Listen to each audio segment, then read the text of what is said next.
উত্তরবঙ্গ বিশ্ববিদ্যালয়ের আন্ডারে যে সমস্ত ছাত্রছাত্রীরা রয়েছে সায়ন টিউশন সেন্টারের পক্ষ থেকে পরীক্ষার শুভেচ্ছা বার্তা জ্ঞাপন করছি।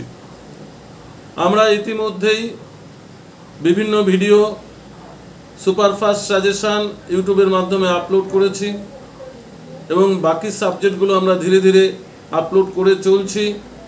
তোমরা ভিডিওগুলো প্রথম থেকে শেষ পর্যন্ত দেখবে। কোথাও কোনো সমস্যা থাকলে বুঝতে পারছো না বা বিষয় কমেন্ট করে জানাবে ইউটিউবে। আমরা বিভিন্ন বিষয়গুলো অলরেডি আপলোড করে দিয়েছি। এখন যে বিষয়টি সুপারফাস্ট সাজেশন তোমাদের সামনে প্রেজেন্টেশন করছি তা হলো এসইসি ফিলসফি। এসইসি ফিলসফির 12 নম্বরের জন্য যে প্রশ্নগুলো তোমাদের পড়তে হবে, ব্যবহারিক জীবনে দর্শনের উপযোগিতা সম্পর্কে আলোচনা করো। ব্যবহারিক জীবনে দর্শনের উপযোগিতা সম্পর্কে আলোচনা করো। পরের প্রশ্ন, রাসবিহারী দাসের দার্শনিক চিন্তা ভাবনার পরিচয় দাও।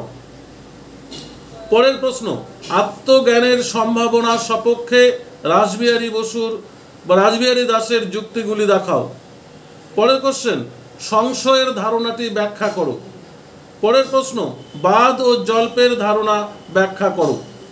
লাস্ট কোশ্চেন, রাসবিহারী দাসকে অনুসরণ করে সরল বস্তুবাদ ব্যাখ্যা করো। খুব ইম্পর্টেন্ট প্রশ্ন, রাসবিহারী দাসকে অনুসরণ করে সরল বস্তুবাদ ব্যাখ্যা করো। এবারে 6 জন্য যে প্রশ্নগুলো পড়তে হবে, রাসবিহারী দাসের মত অনুসারে ভাববাদের যুক্তিগুলি কি কি বা ভাবাবাদের যুক্তিগুলি কি কি। পরের কোশ্চেন, জল্প ও বিতণ্ডার মধ্যে পার্থক্য আলোচনা করো। পরের প্রশ্ন, ইচ্ছা ও অনুভূতির মধ্যে পার্থক্য আলোচনা করো। তারপরে কোশ্চেন, রাসবিহারী দাসকে অনুসরণ করে যে সবিচার চিন্তন হিসেবে দর্শনের ব্যাখ্যা করো। পরের প্রশ্ন, সংশয়বাদ সম্পর্কে আলোচনা করো। পরের কোশ্চেন, মুখ্য ও গৌণ জ্ঞান সম্পর্কে আলোচনা করো। জ্ঞান ও বিশ্বাসের মধ্যে পার্থক্য আলোচনা করো। তর্ক সম্পর্কে আলোচনা করো। এগুলো ছিল 6 নম্বরের প্রশ্ন। সংখ্যা একটু বেশি, কারণ সিলেবাসটা অনেক বড়, তোমাদের পড়তে হবে।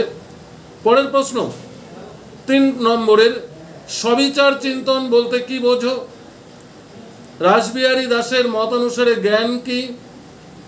রাসবিহারী দাস নিজেকে তাত্ত্বিক বাস্তববাদী বলে দাবি করেছিলেন কেন? ইচ্ছা কি?